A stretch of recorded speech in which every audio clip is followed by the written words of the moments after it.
Hey, what's up, everybody? I want to welcome you to another episode of the Dreamerspro Daily Recap, where we give you a recap of all of the hot topics that we covered that day. You can catch them in their long format and also catch it fully streaming for free on Apple Podcasts.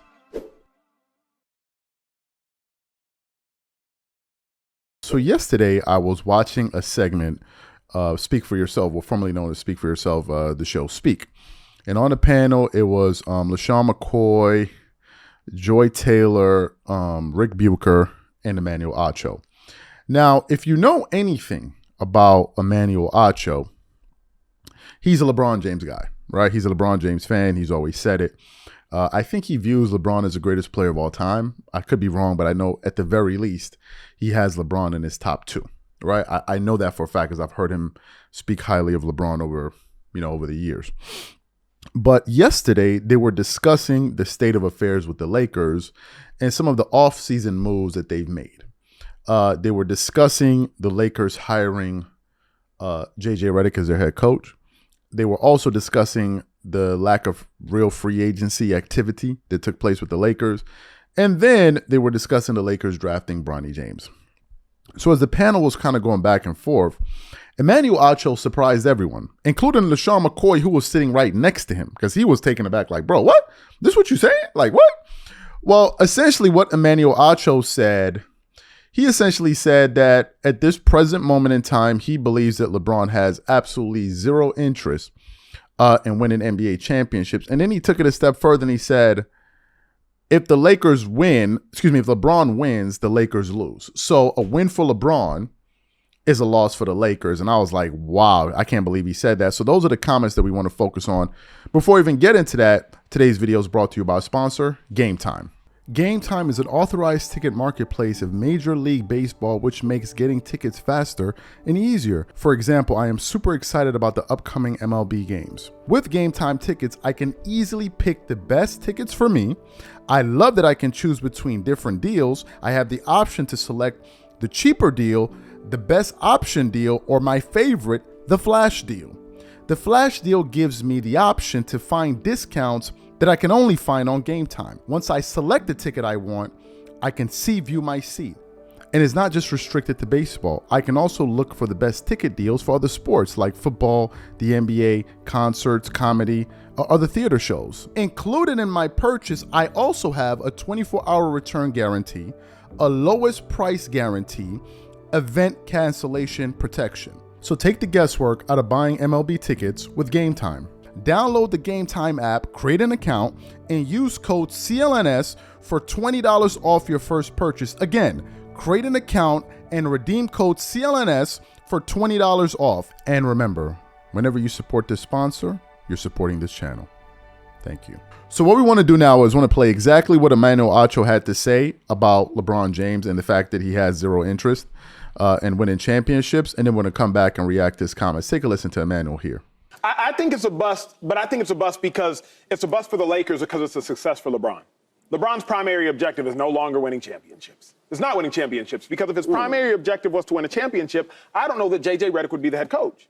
If his primary objective was to win a championship, I don't know that he would be playing for the Lakers. If his primary objective was to win a championship, I don't know that Bronny James would be on the team. So I don't think LeBron's primary objective is to win a championship. I think the Lakers and LeBron James have two different goals. Wow. LeBron's primary goal was to play with his son. He did everything within his power to play with his son, and he did. And I'm happy for LeBron for doing that because I'm a LeBron James fan. I'm not necessarily a Lakers fan. Now, if you're a Lakers fan, you should have your concerns because the Lakers and LeBron are serving two completely different masters. They're serving two completely different gods. The Lakers are serving the god of winning. LeBron James is serving the god of playing with Bronny James and having a coach who he knows well and putting him in his own position of power. So for LeBron James, the offseason was a wild success. And shout out to LeBron for doing that. But for the Lakers, you didn't get better. You didn't get the coach you wanted. Your roster didn't prove in the nature that you wanted. And like Shady already said, all the teams that were already better than you have continued to get better than you. So how could the Lakers offseason be a success? I don't think it's been a success. I think it's been a bust. But for LeBron James, his offseason's been one of the most miraculous things we've ever seen in pro sports. How can you say that, though? Before Slick goes, how can you sit here and say that LeBron James ain't trying to win a championship? Because he signed his son in the second round of 55th pick? J.J. Redick, more importantly to me, If you're trying to win a championship, first and foremost, when's the last time we saw a rookie head coach walk into a situation like the Lakers situation and win a championship? I don't know, Shady. I don't know the last time we saw a rookie head coach. I know we saw Steve Nash and what Steve Nash did with Brooklyn. So everything else stays the same, and they have Scott Brooks as the head coach instead of. I don't like Scott Brooks either as a head coach. Okay, so but is there a coach that I would have felt better about making a decision that at least has proven track record. I would have felt better about going all in on Dan Hurley. You suggested an offer that he could refuse. Dan Hurley might not be able to coach in the NBA. He might not, but at least you have a better opportunity at knowing whether or not he could because he has a resume. No. He definitely has a resume and JJ doesn't. Correct. But he has a resume in a different sport. He does. JJ has a resume in no sport. Correct. I agree. So you heard what Emmanuel Acho had to say. What are my thoughts on this? First of all, it's surprising to hear a LeBron fan come out there and admit it because I believe Emmanuel Acho is stating the obvious. The second thing, I got to say it. As someone that watches a lot of these shows on a daily basis, man, I'm beginning to really see through a lot of these folks. And you can see people up there just basically dancing around the bush. And I was asking myself this very thing yesterday. I said, I wonder who in sports media, especially in corporate big media, actually says what they really believe. Really, and I sincerely mean that. I wonder how many of these people out there talking sports actually believe what they say. And they're up there getting paid millions of dollars. And I really question the sincerity of some of the things that these people say. Because it seems like they all try to triangulate to a particular intersection. Which is, okay, we're going to go back to protecting LeBron. I'm like, who's here keeping it real? Who's going to keep it real here? Right? And I think in that brief moment, Emmanuel Acho broke away from the script. And that's why the rest of the panel was so surprised. It's like, well, bro, you're not supposed to say something like that. To me, the Lakers' decisions reflect their seriousness or lack thereof as an organization. I believe the Lakers are the number one clown show in the entire NBA right now. That is them. The Lakers are leading the way. As a former Kobe Bryant fan, the reputation of the Lakers has fallen.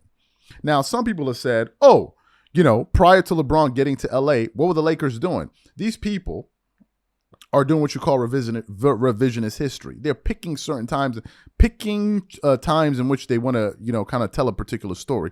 LeBron got to LA, 2016, 2017? I remember, LeBron got to LA, 2018 or 19, one of those seasons. And prior to that, the Lakers hadn't won a championship since 2010, right? But they were competitive all the way up to 2000. And when did Kobe tear his Achilles? I think 2013. They made the playoffs in 2013. Then Kobe ruptured his Achilles. Then I think Dwight Howard left. And then Kobe tore his Achilles tendon. Then he ruptured his rotator cuff. By that time, Paul Gasol and all those guys were old. So they went through a dry spell when they weren't really any good. But that's like a player joining the San Antonio Spurs when they're going through their down period and go like, well, what were the Spurs before me? The Spurs were one of the dynasties in the NBA. Like, cut it out. Let's just cut out the BS for a second. We're going to act like we didn't witness the Lakers go before LeBron got there when Kobe was actually healthy. The Lakers were going to multiple NBA championships, winning back-to-back championships. The decade before that, they were 1-3. What are we talking about here? Right? What are we talking about? To me, the decision that the Lakers have made reflects where they are as an organization. You just heard the general manager, Rob Pelinka, say that essentially the reason we decided to draft Bronny James was essentially to make history. Not to win games. Not to win games. Not to win games. But to make history. This is what the Lakers brand has become. Last year, they completely embarrassed themselves by going up there and actually celebrating an in-season tournament championship and acting like they won an actual legitimate NBA champ. This is where we are right now with the Los Angeles Lakers. This is where we are. And I guarantee you by the time LeBron retires from the Lakers, the brand is going to be in the toilet. And it's going to probably take another decade for it to recover from LeBron by the time he's done with them. That's what it's going to be.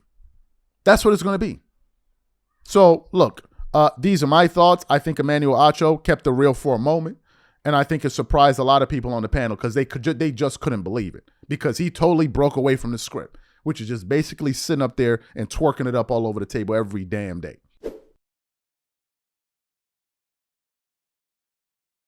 I just woke up and I was just kind of going through the internet here, and I came across a show from my man Marcellus Wiley.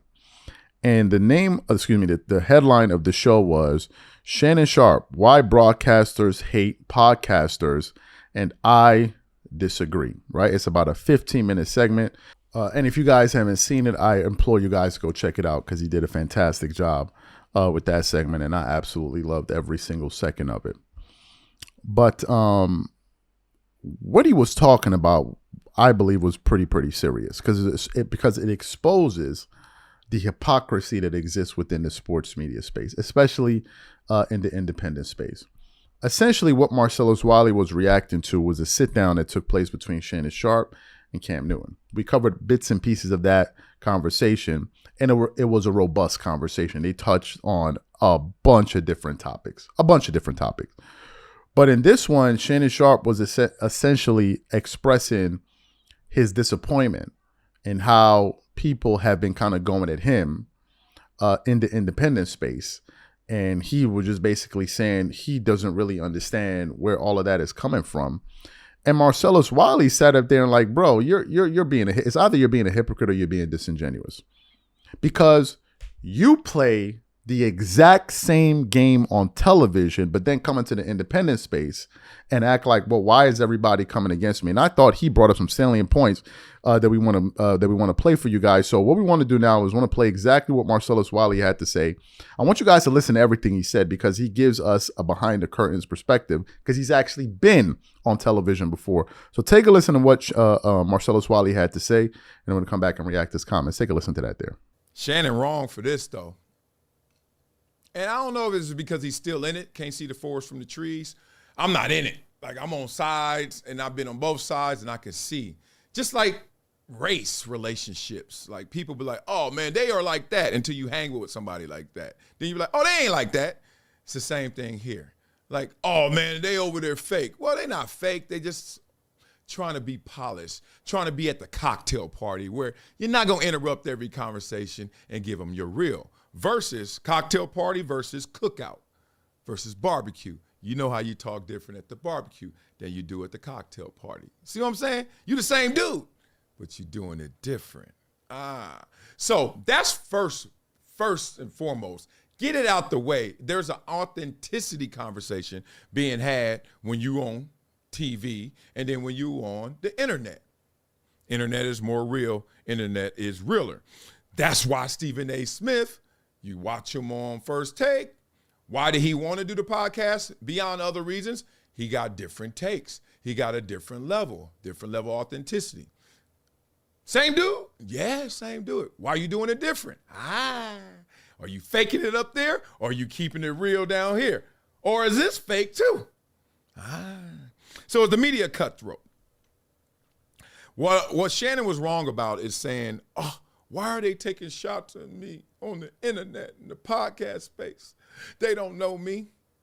And last time I checked, nobody on TV knows all those athletes they talk about. Nobody. They don't call them. They ain't talk to me. They ain't had a conversation with me. You talking about the podcasters ain't did that with you? You ain't did that with the athletes. That's why I said, King Solomon said it. Nothing new under the sun. This ain't new. And I hate when it gets misconstrued in that way. Like the entity of what we're doing is different. It's just how you're doing it is different. Up there, it's the same topics. We already know. Everything is based on nouns. Y'all remember? Like second, third grade, nouns. Person, place, things. So up on TV, you know what you got to talk about? We got to talk about LeBron. We got to talk about Dak. We got to talk about the Cowboys. We got to talk about the NBA, NFL, Yankees. You know what it is. Cowboys. That's what they do. You know what on the internet? You know what they talk about? You know what we talking about? Cowboys, Yankees, Lakers, LeBron, Dak, and yo ass. We talking about you who talk about them. You ain't did nothing wrong. You ain't got nothing to worry about. Remember that? And I think what's happening is people, like, just listening to Shannon's comments, not judging the comments, just judging the meaning behind what he's saying. It's funny how he thinks he's doing something different on TV than somebody's doing on the internet. Now, there are shock jocks that are on TV. There's shock jocks that are on the internet. But to make it seem like the internet is based on, independent space is based on, backstabbing, it's a lot more and all that. Up there, it's because everyone's passing the Grey Poupon. Everybody's in on the act. Remember Kwame Brown was saying, all these people, man, the get along gang? That is so real. One of the things that fatigued me, one of the reasons why I tapped out, one of the reasons I said, hey, this contract looks great, these opportunities look great, but I got to go, is because it ain't real enough for me. Y'all know me, I talk about myself first, and then I got everybody else in line. If I could go there on me, y'all getting it. And I was like working with cats, and I'm just like, half of what y'all say, y'all don't even believe. Y'all just trying to pop off and show, right? And I'm like, man, there got to be a realer way to do it. It's got to be a way to cover this, but cover it in a real way. Now, it ain't all kumbaya. It ain't all uplifting. I get all that. But I just felt weird. One, talking about a cat in a negative way that was better than me. And why was I coerced, persuaded, incentivized to do that? Because that's who they pay. The ones who get the most, generally speaking, are the ones who go there. And I was like, man, I ain't gonna never make big bank. I mean, I was making dough, though. Don't trip. A couple $1 million. I ain't gonna lie. But the 10, the 12s, the 15, the 18, the 25 that's coming for Stephen A., you know how you get there. Hey, Wally, you down? Nah, I'm not down. It's all good, though. Some are not. But I knew that culture was rewarding and incentivizing that behavior, and it was disgusting, especially when those who behave like that, except one guy, were all non-players, high-level players. And then Pat McAfee hit, and I was like, there is a way. So you heard what Marcellus Wiley had to say. Look, I think he brought up some fantastic points. I thought he brought up some fantastic points. Here's where Shannon Sharpe is being hypocritical in my personal view. Shannon is talking about, why are people attacking me? Why are they using me for content? And, basically it's disappointing and all of that, blah, blah, blah, blah, blah, blah, blah. But that's exactly what Shannon Sharpe has been doing on television all these years. I'll give you guys an example. Michael Jordan. Shannon Sharpe, when he got on Undisputed, all of a sudden out of nowhere, a guy that once said the three greatest players of all time was God, Jordan, Air Jordan, and Kobe, all of a sudden started going at Jordan every single chance he could get. All of a sudden started saying ridiculous things and turned into a Michael Jordan hater. Now, why was he doing that? Because he was creating content. Number one. Number two, he was also doing it to prop up LeBron James, which ultimately benefited him because he built an audience behind it. Because Shannon Sharpe has a huge LeBron James following. So he was attacking Michael Jordan. Jordan could have came out and said he finds that to be disappointing. And that's the point that Marcellus Wiley was saying, because he's like, but you do it to athletes. So what are we talking about here, number one? Number two, look at all of the hate he gave Russell Westbrook for years, trashing him ever since he became a Laker. Wasn't that, I'm lost. What were you doing in that particular instance? Or Kyrie Irving, when you went at Kyrie Irving because you're a LeBron James lover, and you did that. Or what about the time when Kwame Brown made some comments about LeBron James's basketball game, his game. And then Shannon Sharpe went on Undisputed and started taking personal shots at Kwame Brown, the person. And Kwame was talking about LeBron's game, and he never mentioned Shannon Sharpe at any point in time. He used him for content there. Or what about the Cat Williams interview? The Cat Williams interview was basically you bringing in Cat Williams to talk about all of these other people. And what gets me with the Shannon Sharpes, with the Stephen A., is that they act like as if they're above it all. They act like they're outside of the ecosystem. Like, no. You guys talk about us. You use us for content, and we don't do anything except just give you our opinions. BS. Stephen A. Smith is going through a back and forth right now with Willie D and who else? Faison Love and all that for some comments he made about OJ. He was talking about somebody else. Everybody talks about everybody else. And the point Marcellus Wiley brought up was like, but when y'all get on TV, y'all don't say nothing else about each other. But you have no problem going at everybody else. And then when it happens in the independent space, all of a sudden like, oh, but boy, what did I do? Why are they talking? Like, cut out the nonsense. Cut out the nonsense. Sports news is based on you reacting to what this person did, and that everybody uses everybody. It's an ecosystem. It's an ecosystem. But these guys act like they're outside of it. Like, oh no, we're above it all. They just talk about us because we're at the top. So you do a show. I challenge you to do a week worth of Nightcap and you don't talk about anybody but yourself. Who's tuning in? Nobody. Nobody. Do the Stephen A. Smith show and talk about yourself. But that wouldn't work, right? So you got to talk about people and things and events. Because that's what people are interested. They're interested to hear your views on other people and other things that occurred in the world. And they're like, oh no, I don't understand where this is coming from. And Marcellus Wiley brings up a great point, and it's something I've been thinking to myself quietly. He's basically saying there's a lot of fakeness that goes on TV, and you can see straight through it. You can watch a debate panel, and everybody has the same opinion. How is that possible? How is that possible? Or if there's an obvious thing that needs to be addressed, everybody just dances around it and nobody wants to say what's really going on. So please cut the nonsense. Cut the nonsense. Shannon Sharpe has benefited mightily off of the thing he's complaining about. Mightily. The Cat Williams interview got him 100 million views plus now. And Cat was going at people that he had issues with, and Shannon benefited from it. As a matter of fact, every guest that he brings on, he's asking them about issues they have with other guests, other people. That was a formula that comedians started going like, yo, bro, what is this going on? They started calling it his show messy. Like, cut it out, man. Like, enough with the virtue signaling and the sanctum. Oh, I don't know why they're doing it to me. I don't get it. Why is it me? Why are they coming at me? Like, cut it out.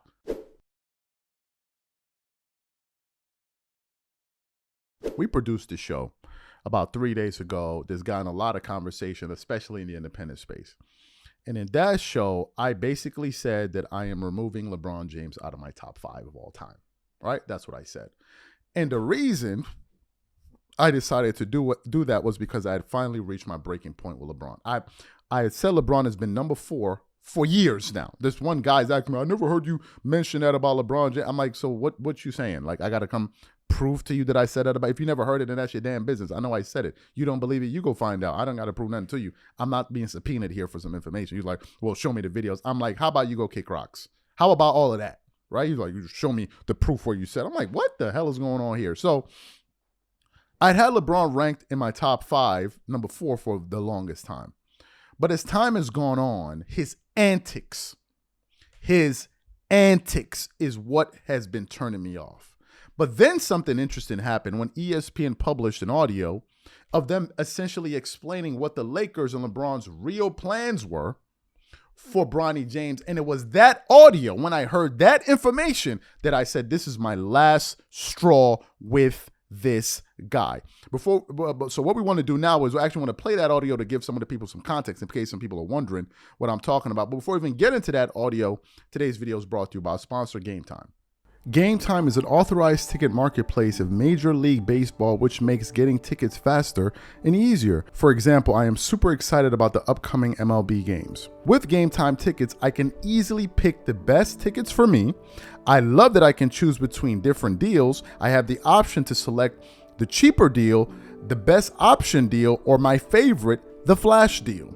The flash deal gives me the option to find discounts that I can only find on Game Time. Once I select the ticket I want, I can view my seat.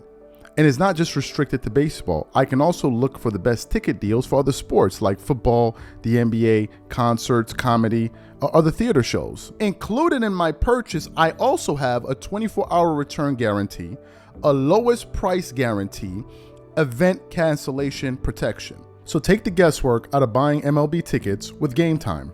Download the Game Time app, create an account, and use code CLNS for $20 off your first purchase. Again, create an account and redeem code CLNS for $20 off. And remember, whenever you support this sponsor, you're supporting this channel. Thank you. So what I want to do now is I want to quickly play that audio for you, and then I'm going to really come back and get into the show. Take a listen to that there. NBA eyes will be on that game. And for more on the Lakers, we welcome in our senior NBA insider, Adrian Wojnarowski. So what are people saying about the realistic expectations for Bronny? Well, what the Lakers' expectations are is that he'll largely be a G League player, like almost any 19-year-old player coming in the league drafted in the second round. I think what you'll ultimately probably see is Bronny James in the first week of the season on the court with his father in a very, I don't want to call it ceremonial, but it's going to, the eyes of the world will be on that. They'll do that the first week of the season, but there's no expectation Bronny James is going to be in the Lakers rotation. He'll spend a lot of his time playing with their G League team, which shares a practice facility with the Lakers. Okay, so maybe get the father-son moment out of the way, and then it's on to development. So his father, meanwhile, that's what now we talk about. He opted out of his contract. He's expected to stay a Laker. What do we think his new deal is going to look like? It's very likely going to look like a max deal, whether that's 2 years, 3 years, whether it has trade veto power in it is still something they're working out. But if LeBron James talked about perhaps taking less money if this Laker team would be able to land a player of impact at their mid-level exception. But he was going to have to take at least $20 million less to do that. I don't anticipate that. That kind of player simply isn't out in the marketplace for the Lakers. Yeah, and could you imagine even taking $20 million on a contract? I know people say, oh, it's LeBron, why not? But look, nobody wants to do that. So what else do you expect from the Lakers, or what do you expect them to do this offseason? I think a lot of their moves and what's left are going to be minimum contracts, are going to be some moves on the edges, but there's not a dramatic deal for the Lakers to do out in the marketplace. So you heard what they had to say there. I want to quickly address something else as well. So LeBron fans have now decided to come up with a new tactic. The new tactic is that, well, why does Dreamerspro have sponsors in his show? Why does he have sponsors in his show? Why is this show always about sponsors? And I'm confused. I'm like, wait, so how do you think this all works? How do you think we pay the bills? I wonder if you guys go to Nick Wright's show and ask him, why does he have sponsors in his show? I wonder if you guys go to Shannon Sharp's show and ask him, why do he have, but of course you don't ask him that question.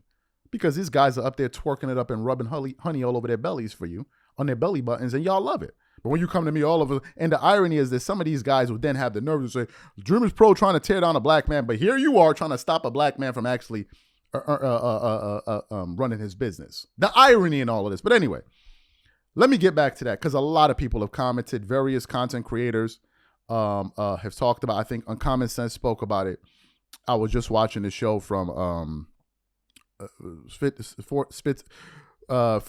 oh my God, let me get my dude's name right. Sports and Fitness Rants. I was just watching the video. Sports and Fitness Rants. And then I was, who else spoke about it? Michael Jordan, I think, or Fans Are the Best or something. They spoke about it as well. So I want to just kind of give you guys an insight into why I said what I said again. I've been listening to Sports and Fitness Rants for some time now. And Sports and Fitness Rants has been bringing up something that I really didn't spend much time talking about, which is the person. He keeps on talking about honor, integrity, the things that you do that reflect your character. He then brought up another point, which he made when he was arguing with Gilbert Arenas on that episode. I suggest you guys go check it out. We posted it on our community if you haven't seen it yet, where he was like, how can you